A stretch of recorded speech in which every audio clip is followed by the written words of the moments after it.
Savvy listeners like you make the K-12 Engineering Education Podcast possible. Please consider donating to this project at www.patreon.com/PiosLabs. Thanks. It's May 1st, 2017, and this is the K-12 Engineering Education Podcast.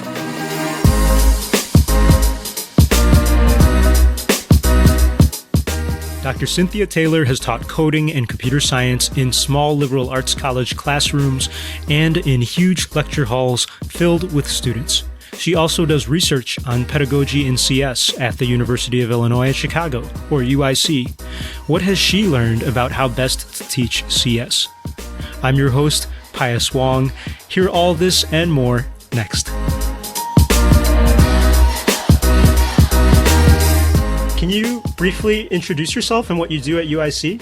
Yeah, so I'm Cynthia Taylor, and I'm a clinical associate professor at UIC.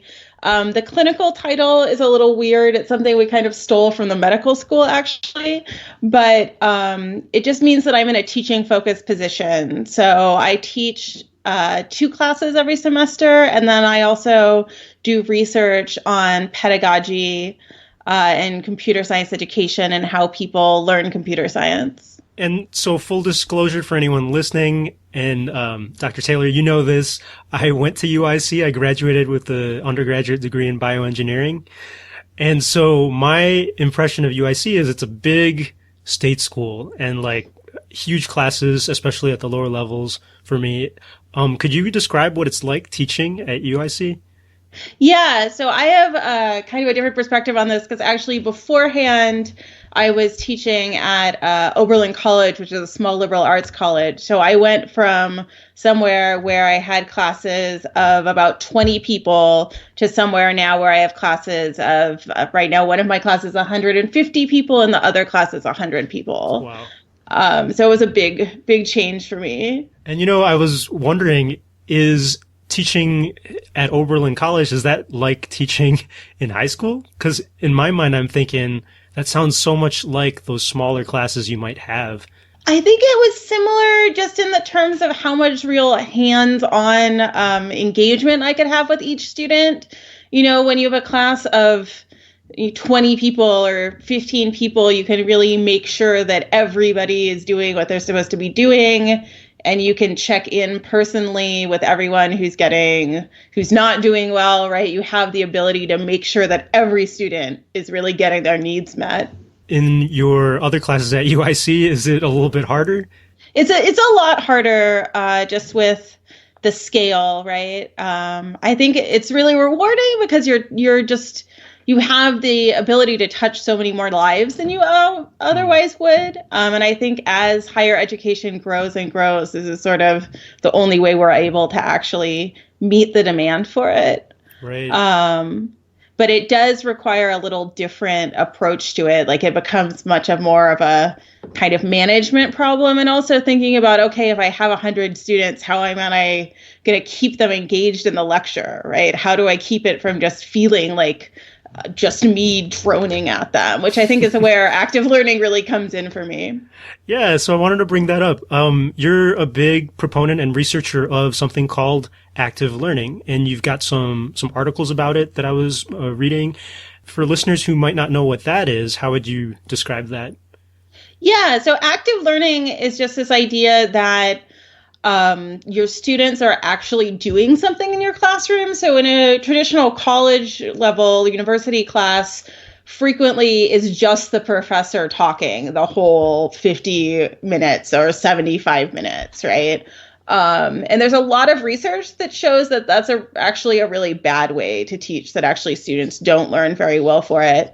So the idea behind active learning is just that your students are actively working on material in your class. So they're doing some sort of activity, they're engaged in some way. Frequently in large classes, this means they're working in small groups.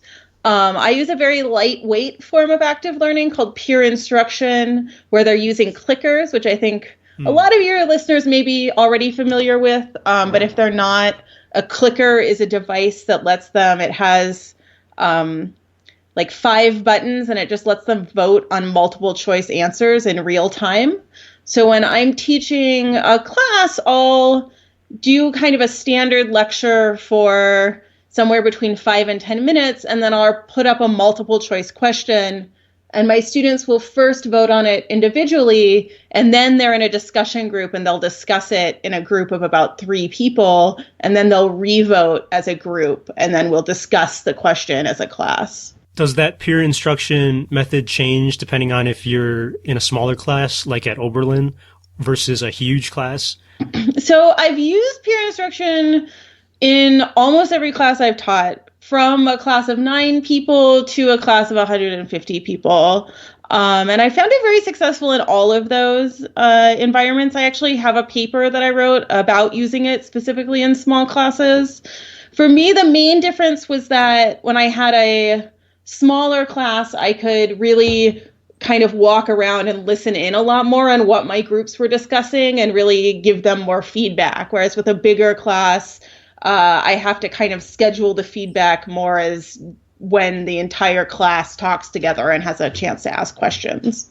Okay. And so I'm imagining these classes, the active learning component is a lot of it is discussion. It's not like they're always having to sit there in front of a computer and code. Yeah, exactly. So my classes basically don't involve them actually coding in class at all. What they're really doing is that I have some sort of small problem, which may just be like a conceptual problem, or it might be something they actually have to work out. So a lot of times they'll have problems where I'll give them a code snippet and I'll have them come up with what that code would print out.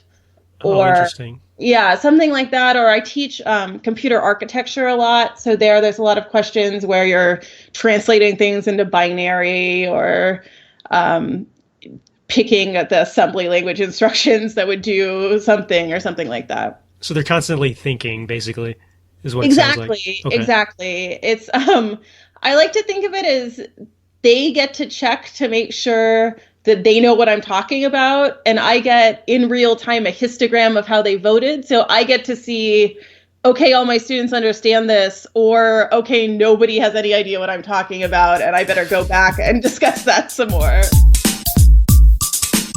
When I was reading a little bit about what you're talking about, these peer instruction methods, it reminds me of what some other teachers have told me. They've talked about things like the flipped classroom, where they have students, I guess, teach more in the beginning, or teach themselves in the beginning. Yeah, so this is actually a common form of flipped classroom, because obviously, probably a quarter to a third of my in-class time is now these questions and discussion.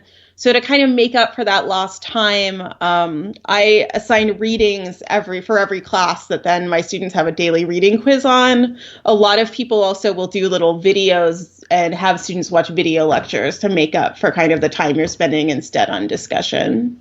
I can't even imagine what it would be like for high school teachers to teach computer science if they don't actually know computer science, but apparently or they don't have a degree in computer science. Apparently that's a situation a lot. They have teachers that might be experienced in teaching physics, but they all of a sudden have to start teaching some kind of programming class. I'm wondering what tips you, as a more experienced CS teacher, might be able to give someone like that.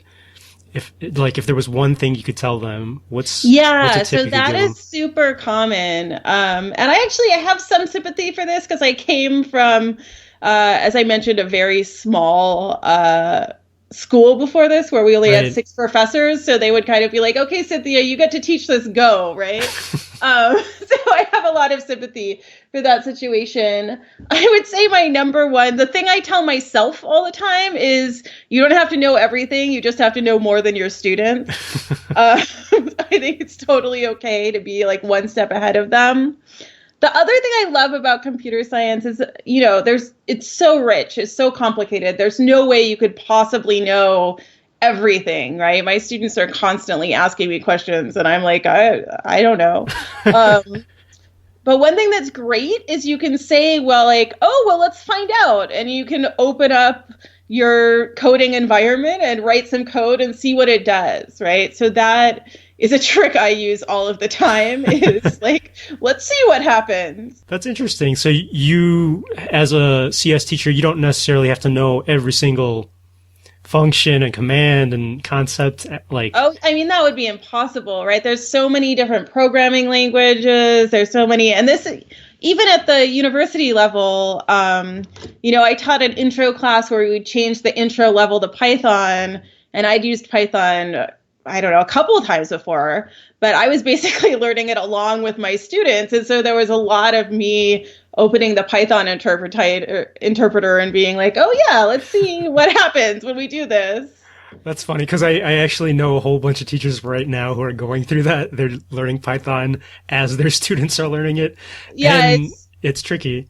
It is. I feel like, the way that the fancy pedagogy way that I refer to this is you're modeling expert thinking, but definitely just kind of solving the problem in front of them, I think is something that's actually more valuable maybe than if you just can tell them the answer. Interesting. Why would you say that? Because it's kind of the like teach a man how to fish approach, right? Like it doesn't matter so much what the exact way to do something in Python is, right? Because when your students go on, they're going to be learning new languages all the time. So it's way more valuable for them to learn how to solve these problems in any language, right? How to approach not knowing something and figuring it out. That brings me to something that I'm reminded of. Sometimes I remember doing teacher training and we would teach them how to do a little bit of Arduino programming. And if a teacher's not experienced with it, it could be so frustrating for them to try and pick it up. And so if a teacher is getting frustrated, I'm sure that's not good in front of their kids, but like, how should they deal with that frustration? Oh, that's a good question. I think we've definitely all had that moment where like your demo is going wrong and you're trying to live debug something in front of the classroom. And it's always like, it's that kind of terrifying, right? Because you're like, can I fix this? What is going on? Definitely the first time I do something, I take a lot fewer risks just from like, I make sure I'm doing a demo that I did on my own beforehand and I knew worked before I go in the classroom. And then like the second or third time I'm teaching the class, I go a lot more off script. I think also just being able to show that you don't necessarily know everything is also kind of valuable to students, right? Because you're an expert, and if you don't know the answer, it's sort of showing them like it's okay to not know, right? Like you can be an expert and not know everything. You just need to know how to figure things out. The clicker questions that you're talking about, it reminds me of something that I saw in your research. You wrote a lot about concept inventories. Is that something that's related?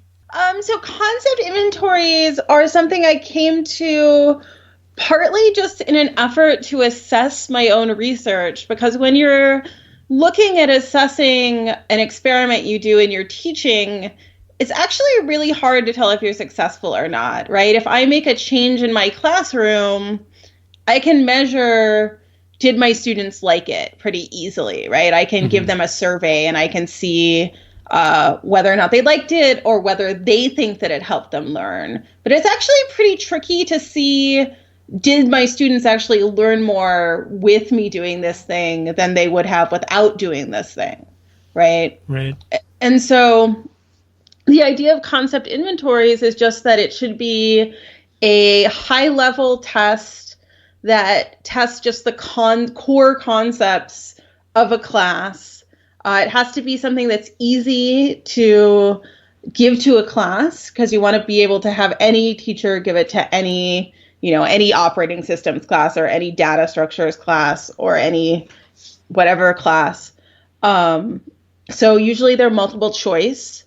And the idea is not that it's a tool to measure individual student learning, but that it's a tool to measure whether your class as a whole is learning better than they would otherwise, right? So it's kind of a standardized assessment to measure pedagogical techniques. And this came out of the physics community, is really where concept inventories come from. They come out of someone who was at MIT, and his students were doing great. His students were really great at being able to take a formula and plug in the numbers and get the answers. But then when he asked them real world questions and how this changed their conception of how things actually worked in the world, it turned out it wasn't changing their conceptions of the world at all. Like they could do these kind of plug and chug questions, but they still weren't getting the concepts of how things worked. And so he developed this concept inventory called the force concept inventory, which has been used a bunch in physics and actually really led kind of the changeover to active learning within the physics community. And there's a huge study they did on active learning in physics where they have like 6,000 students and like 20 different instructors, and they use the concept inventory for everyone, and we're able to really tell, okay, you know, students with active learning are actually learning more conceptually than students who aren't. So that's really where that comes from. And so we, unfortunately, in computer science, there aren't a lot of these in existence. Actually, a group just developed one for CS1. So there's now a CS1 concept inventory that's available out there if you email the people who developed it. And so that would be like a set of formative assessments or questions you could ask in the middle of class? Exactly. Okay. Exactly. So it's a set of kind of multiple choice formative assessment questions that you can ask to kind of see how what your students are learning compares to what anybody else teaching CS1, what their students are learning. Yeah, do they have research results on that? Because that would be super interesting. So it just came out. They just developed all the questions. And it's been available for probably less than 6 months now. So I think now they're really trying to get people to start using it in the classroom to actually get research results from it. Okay. One thing that's similar that's available for K through 12 is, of course, the APCS test, which is nice because it gives you that kind of standardized assessment power where everybody's taking the same questions and you can see how many students are taking the test and then also how many students are getting 4s and 5s on the test. And there's been a lot of work, I know, in K through 12 in computer science looking at who is taking and who is passing the APCS test, especially in terms of diversity work. There's been a lot of work with people trying to increase the number of underrepresented students who are taking and passing the APCS test. So you might recommend using some of those questions to gauge your own teaching pedagogy? Definitely. Or if you're, teaching APCS, just if your students are taking that test anyway, that gives you really good feedback, right, about how your students are doing compared to everybody else at the national level. Cynthia and I started talking about the new AP Computer Science Principles Initiative too, and how to increase access to CS education. She recommended a book on this issue called Stuck in the Shallow End by author Jane Margolis. It's a great book by this woman who looked at several different high schools in Los Angeles and looked at how what options students has had in order to take CS classes. And what she found, if you want to become really enraged, you should definitely read this book. Because basically she found that students at poor classes had no resources and no CS classes. Right. And that students at wealthy schools had a lot of resources. And one of the things she found, which was really interesting, was that frequently teachers have this problem where they confuse innate talent in CS just with people who have had prior experience in CS. Okay. Which is a big problem for our discipline because, if you're teaching biology, right, that most students have gone through a pretty standard high school bio class.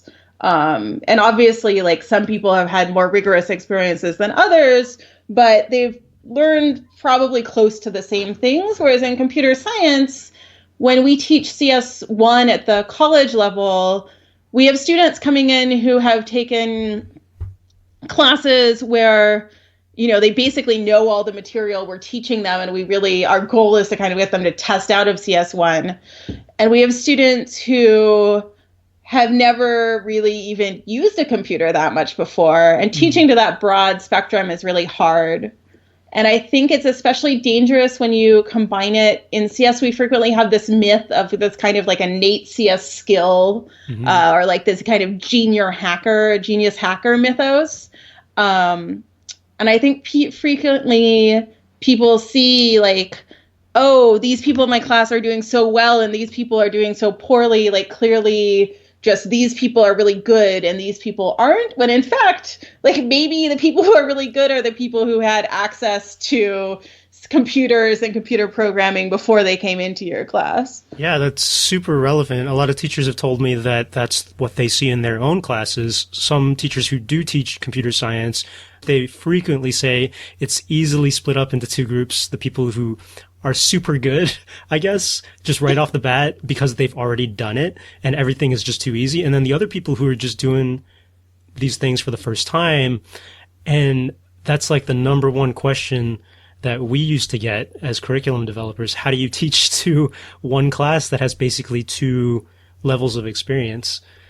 Yeah, it's really difficult. I think the most successful we've been is just kind of trying to create kind of like multi-level exercises where you can say, okay, if you know this stuff, do this other thing while you focus on the people who don't know this stuff yet. But it's really hard. And I think it's always really tempting when you get students who, people who are really bright and really engaged and really get the material. It's really fun, right? Like you get to like nerd out with them and be like, yeah, this is awesome. Let's talk about it. But I think then you have this real danger of losing the people who don't know things yet, right? Right. So that brings me back to peer instruction. When you get your groups of kids together to talk about different concepts, does it matter how they group up? Do you pair people with a lot of experience together, or do you pair them up with people with less experience? Yeah, so this is actually an open question that I would love if someone out there wants to do a research project on this. I would love to see the results. Personally, I tend to group them by experience, and I do that just because my nightmare is that you have like two really advanced kids and one student who's underexposed, and then that one student is kind of left out of all of the discussion. You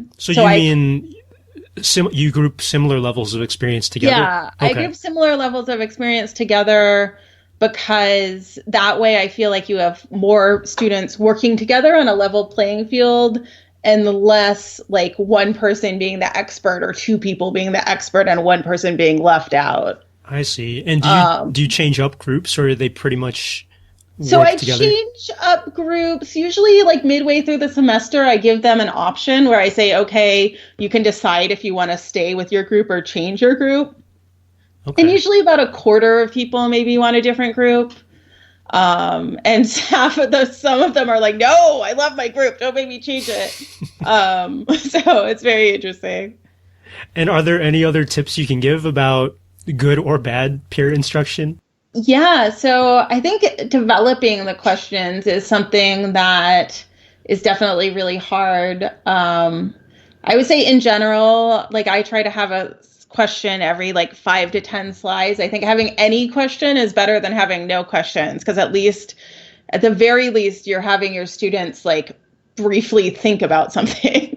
Like they don't get to just sleep for a whole hour at least.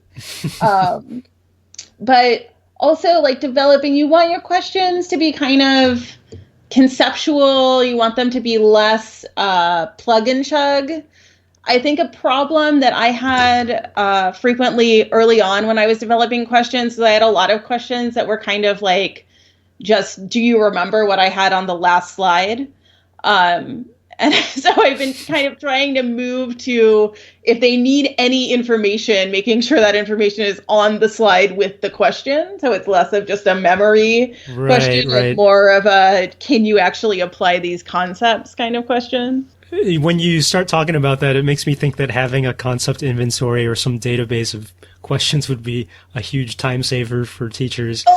Oh yes. So I should plug this. So first of all, a bunch of people I know run a website. It's called Peer Instruction for CS. It's the number 4. And they have a huge database of available peer instruction questions for a bunch of different classes. I think they might have even APCS principles up there. Okay. They definitely have like Intro CS in like Java, Intro CS in Python, Intro CS with Media Comp, like a bunch of different intro classes. So if people want materials, they have a great bunch of slides and peer instruction questions that you can just go to their website and you fill out a form and they'll email you the slides, right? So you can just get a whole class's worth of PowerPoint with peer instruction questions. Wow, that's awesome. Yeah, it's run by Cynthia Lee, who is a lecturer at Stanford. Are there any other resources you would suggest for teachers? Yeah, so my second plug is that if they are going to, well, first of all, SIGSI is the conference, it's the ACM Symposium on Computer Science Education.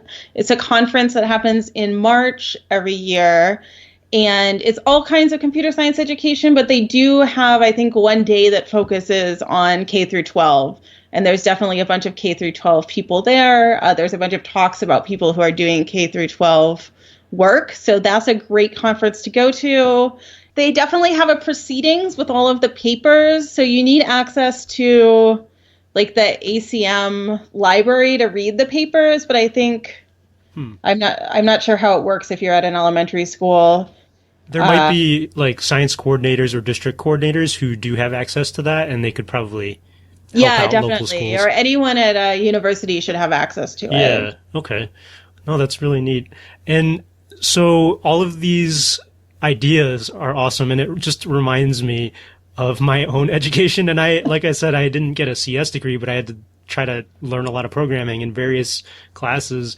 But I did have one excellent lecturer, and I was telling you this before, who was teaching me Fortran. I don't think anyone teaches Fortran anymore. Not so much. Although now if you do know Fortran, Fortran programmers are in really high demand because there's a huge amount of legacy code that is still in Fortran that companies need to keep updated. Oh, really? Okay. Yeah, like apparently the Navy is like all Fortran. Wow. I guess if kids have a very targeted career goal, they know what to study then. Exactly. Learn Fortran. I was wondering, what was your educational experience like compared to what you give? Basically, what was learning CS like for you, and is it any different from how you're teaching it? Well, it was definitely very different. I mean, it was definitely the traditional lecture classes. I remember my CS1 class was at like 9 a.m. and it was in a lecture hall with, 60 students, and they would turn all the lights off.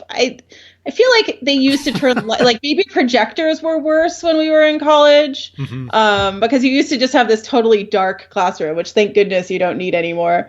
But every morning I remember to be in the CS class, and the professor had this amazing Welsh accent. So this very kind of like lulling, sonorific voice, and you just look around and like half of the room would be asleep, And yet you stuck with it. I did. Well, I just loved, then I would go to the lab and I would get to write my little programs, and it was so magical. I just loved it. So one thing that frequently, obviously I spent a lot of my time trying to convince people that they should be doing active learning and peer instruction and all of this. And one of the feedbacks that we get a lot is like, well, I went through all lecture, like, it worked for me. Why doesn't it work for everybody else? Right. Like, why can't we hear a lot of like kids today just need to learn how to learn from a lecture. Right. Mm-hmm. And one of the things that I like to point out, is there's an incredibly, usually I'm talking to people who are college professors. And I say, less than 1% of the population has a PhD, which means if you made it this far, you're just a total freak. Like, why would you assume that what worked for you works for everyone else when you're clearly a total statistical outlier, right? Like, people who go into education are people who love school, right? So of course, this stuff worked for us, but it doesn't mean that there's any evidence that it worked for anybody else, right? And the other is, did you learn because of lecture? Or did you learn despite lecture, right? How well would you have done with more active techniques?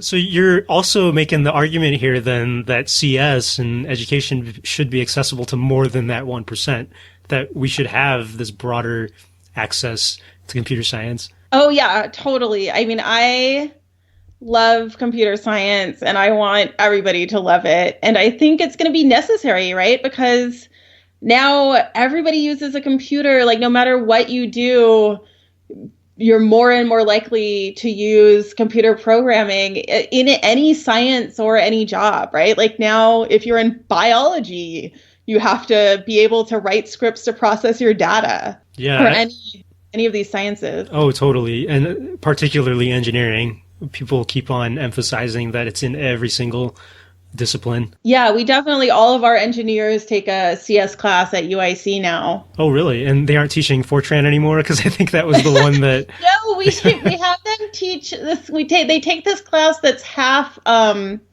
it's half in C and then it's half in MATLAB, which is like a scripting language for matrix multiplication. Were you one of the kids who really, really loved CS from when you were really little? So I'm actually kind of a weirdo because when I was really little, I was always a stereotypical like humanities and English person. Like, I was always reading books and I really loved writing. I had this idea that I would be a writer when I grew up. And then I got on the internet really early for the internet in like 93 or something. Mm-hmm. And it was right when the World Wide Web was starting, right? When it was like brand new, like I was looking at it in like Netscape or something. And I started learning how to make websites. And at the time you could just go to any website and you could just do view source and you could see the code for the website and you could kind of steal other people's code and change it around. And so I really liked doing that. And then I thought, oh, maybe I'll go to college and I'll take some computer programming classes. And I sort of had this idea that, maybe being a writer is not the most fiscally solid career. So I could have a backup plan.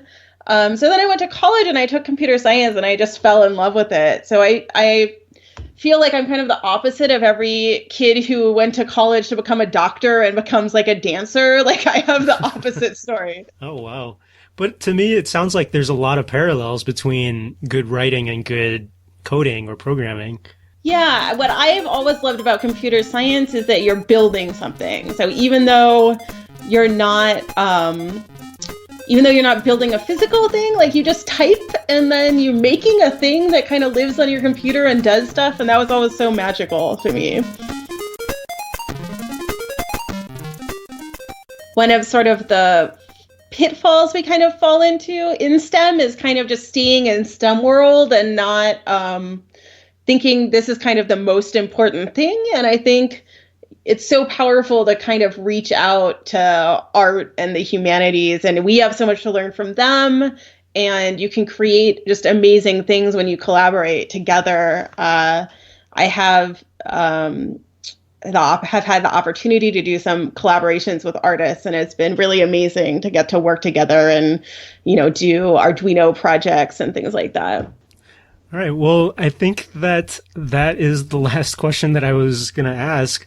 Is there anything else that you'd like to plug? No, I think that's it. Thank you for letting me do my plugs. No problem, Cynthia. It's all about plugging things that are cool. So, well, thank you so much, Cynthia, for your time and for doing all this research and sharing what you know with all our other engineering and CS teachers listening. And I wish you luck in your continued research. Thank you. Thank you for having me on. This has been really fun.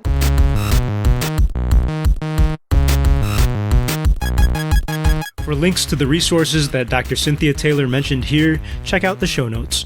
Follow the show on Twitter at K12 Engineering, and you can find me on Twitter at Pius Wong.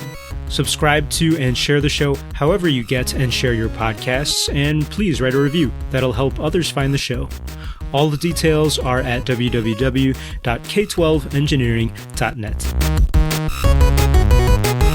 Our closing music is from Late for School by Bleep Tour under a Creative Commons Attribution license.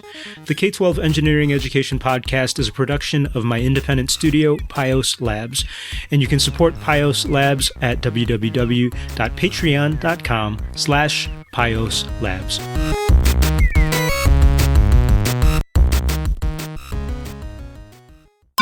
Hey, in my post-show informal notes today, I just have two messages. One is check out the slightly updated website for the podcast, www.k12engineering.net. If you go to the side and look for the episodes section where it lists out season 1 and season 2 episodes, you can click on an individual episode and it'll bring you to show notes and resource links and also transcripts for that episode. And not only that, once you're there, you can kind of more easily navigate to other transcripts for other episodes. And it wasn't like that before, so I'm proud that it's gotten even this far. I will continue to add transcripts. And in fact, if I get enough Patreon support, I can pay someone to help me get those transcripts up because it does take a lot of effort. But I'm happy to do it. And I know that some people already appreciate it, especially if English is not your first language or if you're hearing impaired. So yeah, just check out that website. It's great. The second message is an ongoing message. As you know, I am trying to develop educational games and educational video games to help kids, especially to learn engineering.